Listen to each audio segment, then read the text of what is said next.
कि रुकी बिड़ी बनाती व्यंजन है, सत्यभामा मुझे खिलाती है।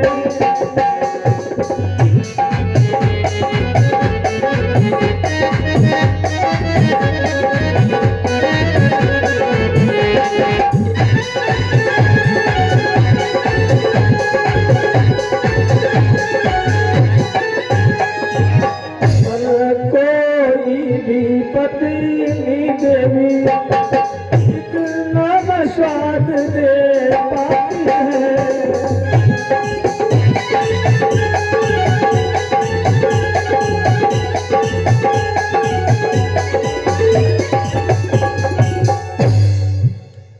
भगवान ने रुक्मिणी से कहा, इन चावलों में, इन तंदुरों में जो स्वाद है ये मेरे अलावा तुम कभी नहीं समझ सकती हो।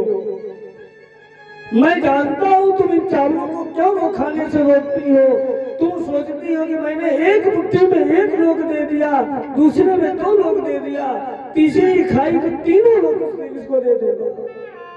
अरे 3 लोग मैं इसे दे दूंगा तो मैं कहाँ रहूंगा, इसलिए तुम रोकती हो। भगवान ने कहा, रुक्मिणी इस भक्त ने मेरे लिए अपने परिवार की चिंता नहीं की, अपने मान सम्मान की चिंता नहीं की, तो इसके लिए मैं अपना लोक क्या सर्वस्व दान कर सकता हूँ, पूरा ब्रह्मांड दान कर सकता हूँ। भगवान कहते हैं कि रुक्मिणी आज तुम इस ब्राह्मण को चावलों को खाने से रोकती हो। एक दिन वो था कि एक ब्राह्मण की ही कृपा हुई कि तुम मेरे घर में मेरी पत्नी बनकर गए। अगर उस विराम देश से ब्राह्मण पत्र को लेकर के ना आता तो आज तुम मेरी पत्नी नहीं होती। एक ब्राह्मण के कृपा है तुम्हारे ऊपर जो आज तुम मेरी पत्नी बनी हो, फिर भी तुम मेरे ब्राह्मण की सेवा करने से रोकती हो।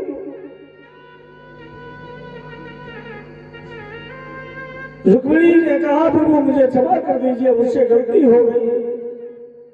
भगवान ने कहा, इन तंदुरों में जो स्वाद है वो केवल मैं ही ले सकता हूं। तुम ऐश्वर्य की देवी हो, तुम ऐश्वर्य से भरी भरपूर हो, तुमको इस गरीबी में क्या दुख होता है वो तुम नहीं समझ सकती हो। तो इस प्रकार से सुदामा जी और भगवान श्री कृष्ण बचपन की गुरुकुल की यादों को रात्रि भर ताजा करते रहे। सुबह भगवान चले, सुदामा जी चले आए। भगवान ने विश्वकर्मा जी को आदेशित किया और सुदामा जी के लिए भव्य भवन तैयार करवाए। लेकिन सुदामा जी ने सारे सुखों को, भौतिक सुखों को लात मार दी, ठोकर मार दी। सुदामा जी ने कहा, मेरे ऊपर केवल मेरे गोविंद की कृपा बनी रहे और मुझे कुछ नहीं चाहिए। कि तुमने आंगन नहीं बुहारा, चंचल मन को नहीं संवारा, कैसे आएंगे भगवान, कैसे आएंगे भगवान। तुमने आंगन नहीं बुहारा, चंचल मन को नहीं संवारा, कैसे आएंगे भगवान, कैसे आएंगे भगवान, कैसे आएंगे भगवान, कैसे आएंगे भगवान।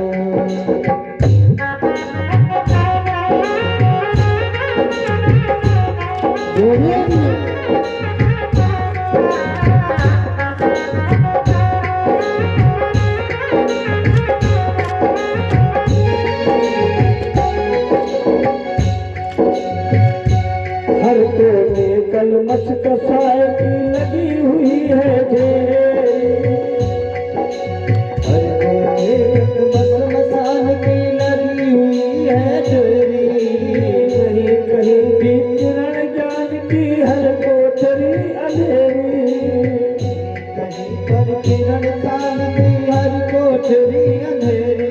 ये आंगन अंधियारा चौबारा, ये आंगन अंधियारा चौबारा, कैसे आएंगे भगवान, कैसे आएंगे भगवान।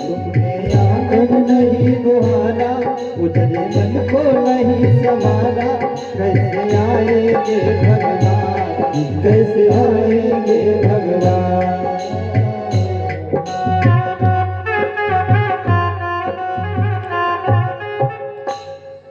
सुदामा जी के ऊपर कृपा करुणा करने के बाद एकादश स्कंद में 11वें स्कंद में दत्तात्रेय के 24 गुरुओं का वर्णन आता है,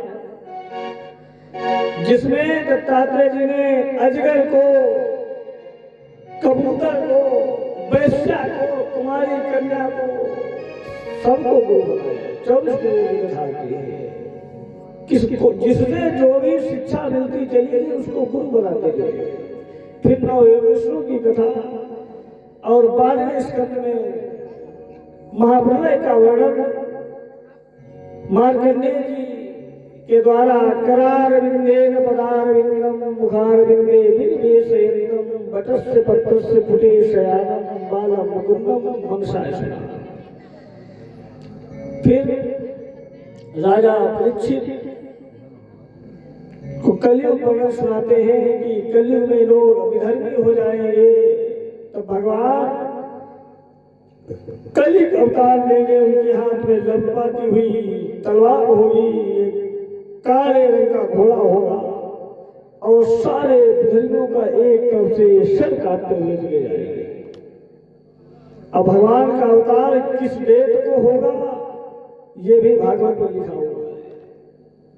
कहा जिस दिन बृहस्पति, सूर्य और चंद्रमा तीनों एक राशि में आएंगे, उसी दिन भगवान का कलिक अवतार होगा।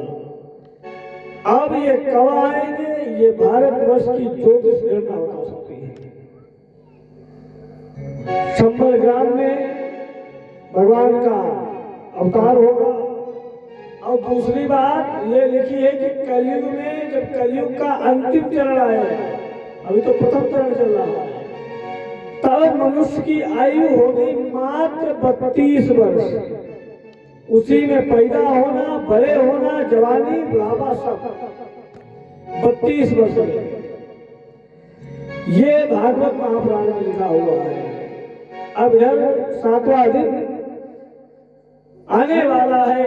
राजा परीक्षित कथा सुनते सुनते बिल्कुल अभयता को प्राप्त हो चुके हैं। तत्क्षण पाया उसने दशा, राजा परीक्षित की मृत्यु हुई। और फिर सूत जी ने नैमिषारण्य में जब सौनकादियों को, ऋषियों को जो कथा सुनाते थे, उसमें भागवत का अंतिम श्लोक सुनाया। नाम संकीर्तनम यस्य सर्व पाप प्रणाशनम प्रणामो दुख समनस्तम नमामि हरिं परम। कहा नाम संकीर्तनम यस्य सर्व पाप प्रणाशनम, भगवान का नाम लेने से सारे दुख दूर हो जाते हैं। प्रणामो दुख समनस्तम, जैसे ही व्यक्ति प्रणाम करता है मेरे गोविंद को, मेरे ठाकुर को,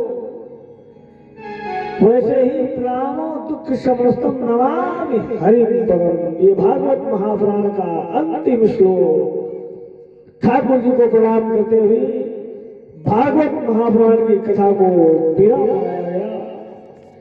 बोलिए भागवत भगवान की।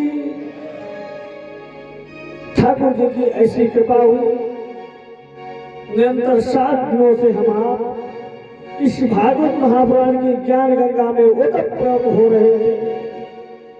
कल पूर्ण आहुति होगी, भंडारा होगा।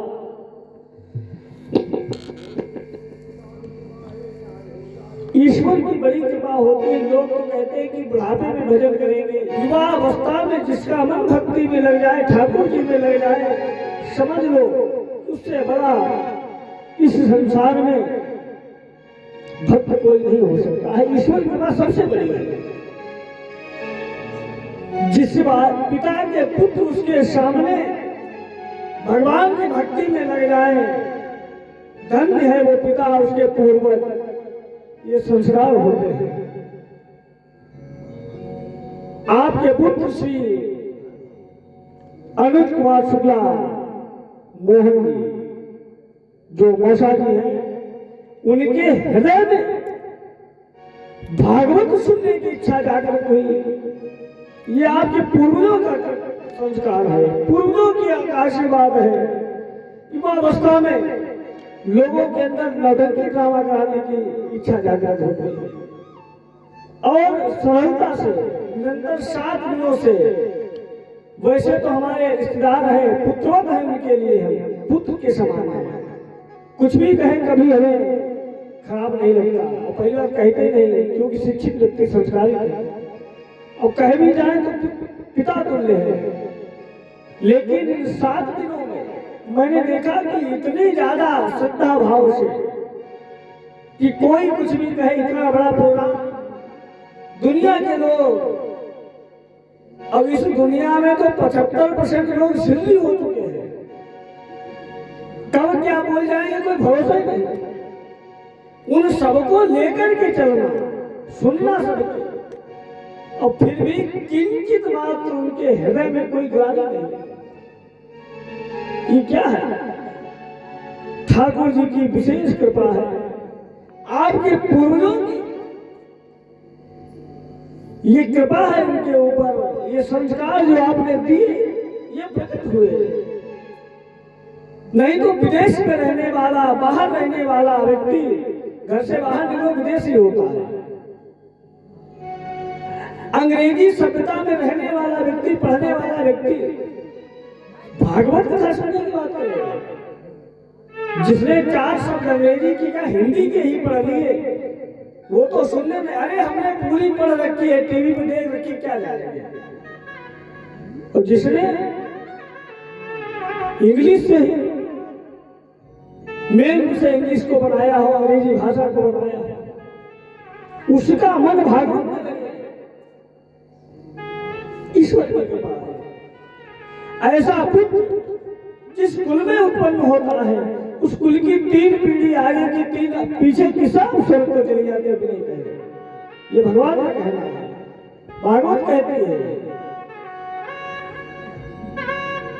ये ईश्वर की कृपा है। बड़ी ही तन्मयता के साथ में, बड़ी श्रद्धा भाव से और अनन्य भाव से लग करके मौसा जी और मौसी जी ने बड़ी व्यवस्था करी,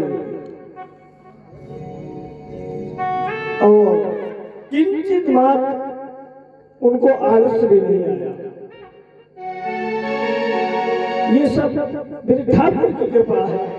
हम निवेदन करेंगे व्यास मंदिर से, ठाकुर जी से प्रार्थना करेंगे, आपके और आपके परिवार के ऊपर जीवन पर्यंत ऐसी ही कृपाएं बरसाते रहे, निरंतर वृद्धि होती रही, और परिवार में संस्कार बना ही रहे।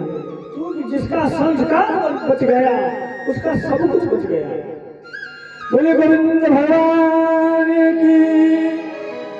अब व्यास पूजन होगा परीक्षित जी के द्वारा, और जो भी करना चाहता है, और फिर आरती हुई, आरती होगी, प्रसाद। बोले गोविंद भगवान